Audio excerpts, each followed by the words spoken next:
What if the most powerful empire on Earth was never elected? No king, no army, no flag. Yet it controls wars, governments, inflation, housing prices, your savings, and sometimes even your future. Because in the modern world, money is no longer just money, it is power.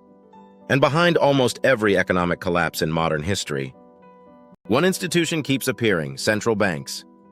The Federal Reserve, the Bank of England, the European Central Bank. Institutions so powerful, they can create trillions of dollars with a few keystrokes. But here's the terrifying part. Most people don't understand how they work. And maybe that's exactly why they became so powerful. Tonight, we uncover the hidden rise of central banking, from collapsing empires to world wars to financial crashes to digital money. This is the story of how money stopped representing value and became a system of control. Welcome to the Shadow Empires. Like, subscribe, and share to see what others don't. For thousands of years, money was simple: gold, silver. Real value. A gold coin was valuable because it contained actual wealth. You could melt it, trade it, hide it, protect yourself with it. But rulers hated this system because gold limits power. A king cannot endlessly spend money if every coin requires real metal. So governments discovered a dangerous trick: debasing currency, reducing the gold and silver inside coins while pretending they still had full value. The Roman Empire became one of history's first inflation disasters. In 54 AD, a Roman silver coin contained over 90% silver. By the late 200 SAD, that same coin contained less than 5%. The result? Massive inflation, economic chaos, loss of trust, and eventually the collapse of Rome itself. History was already teaching a brutal lesson. When governments manipulate money, societies eventually pay the price. But things were about to become far more dangerous, because Europe was entering an age of endless war. And wars require something governments never have enough of: money. The modern banking empire began in crisis. By the 1600s, European kingdoms were constantly fighting wars. Britain, France, Spain, the Dutch Republic. Empires needed soldiers, ships, weapons. But wars were expensive. Taxes alone could not sustain endless conflict. Then bankers introduced a revolutionary idea: government debt. Instead of waiting for taxes, kings could borrow money immediately and repay it later through future taxation. This changed civilization forever. Debt became power, and the bankers financing governments became more important than the governments themselves. Then came the institution that transformed the world: the Bank of England, founded in 1694. Officially, it was created to stabilize the economy. But the real reason was war. England needed money to fight France.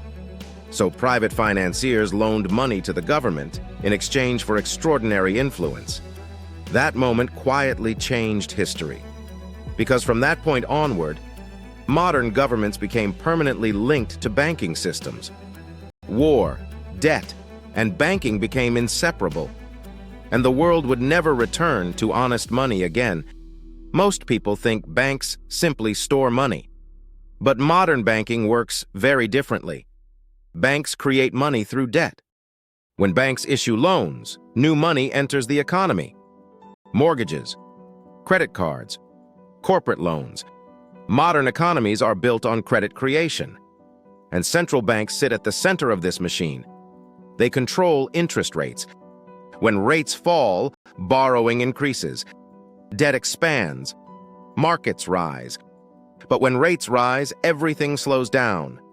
Jobs disappear, businesses collapse, recessions begin. Meaning central banks gained something kings once dreamed about: the power to influence entire economies. And perhaps the most shocking part? Most modern money isn't physical, it's digital. Numbers on screens. Meaning modern financial systems survive on one thing: trust. As long as people believe the system works, the system survives. But when trust disappears, financial panic begins. And history proves panic is where central banks gain the most power. America once deeply feared centralized banking power. In fact, the United States had already shut down earlier central banks after massive public backlash. Many Americans believed centralized financial power threatened democracy itself. Then came financial panic. The panic of 1907 caused bank failures and market collapse. Fear spread everywhere. And during this crisis, a secret meeting took place.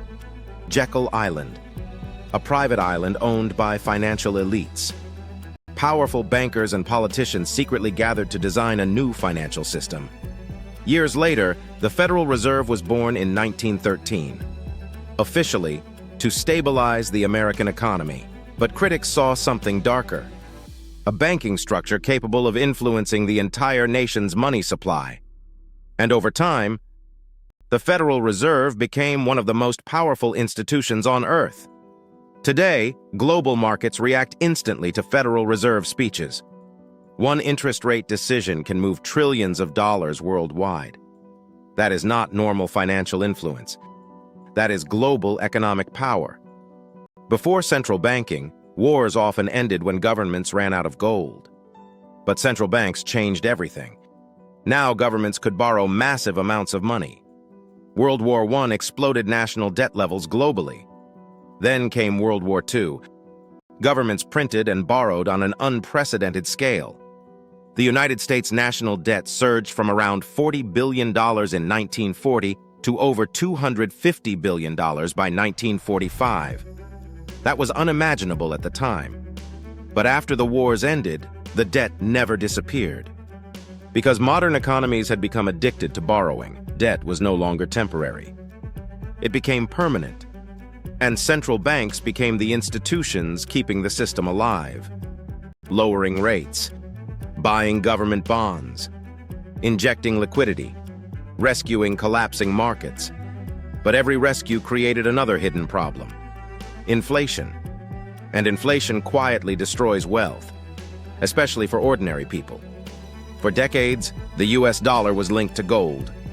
Foreign governments could exchange dollars for real gold reserves. This limited money creation.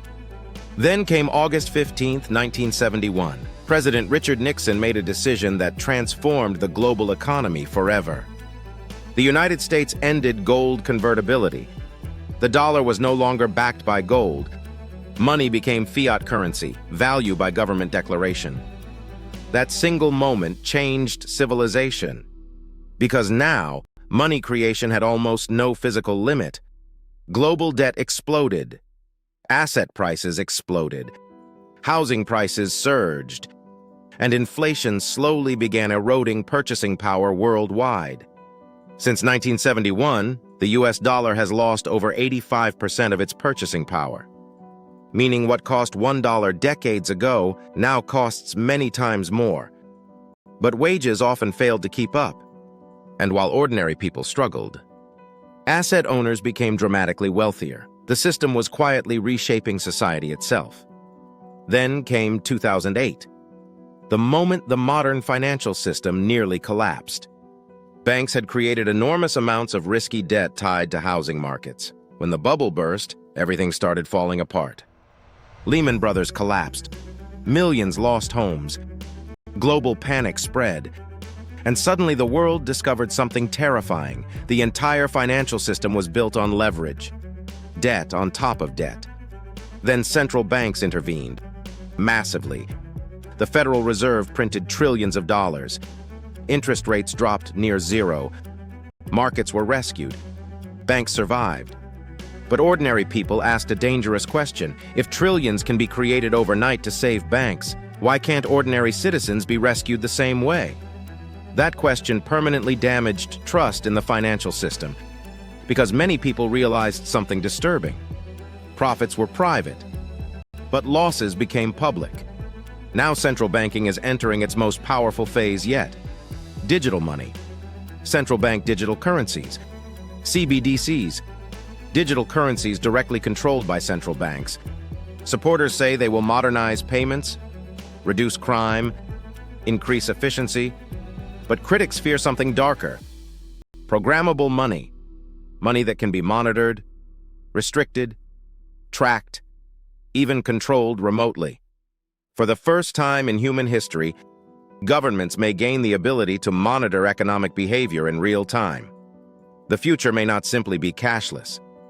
It may become permission-based finance, and that changes the relationship between citizens and money forever. Because cash provides privacy, digital systems provide visibility, and history shows every system of power eventually expands itself. The question is no longer who controls money. The real question is who controls the system behind money itself. Because throughout history, every empire built on unstable money eventually faced collapse. The only mystery is when. Central banks became some of the most powerful institutions in human history. Institutions capable of influencing economies, governments, and entire societies. And whether they saved the modern economy or quietly reshaped it into a system of permanent debt remains one of the greatest debates of our time. This was the Shadow Empires. Like, subscribe and share the Shadow Empires to see what others don't.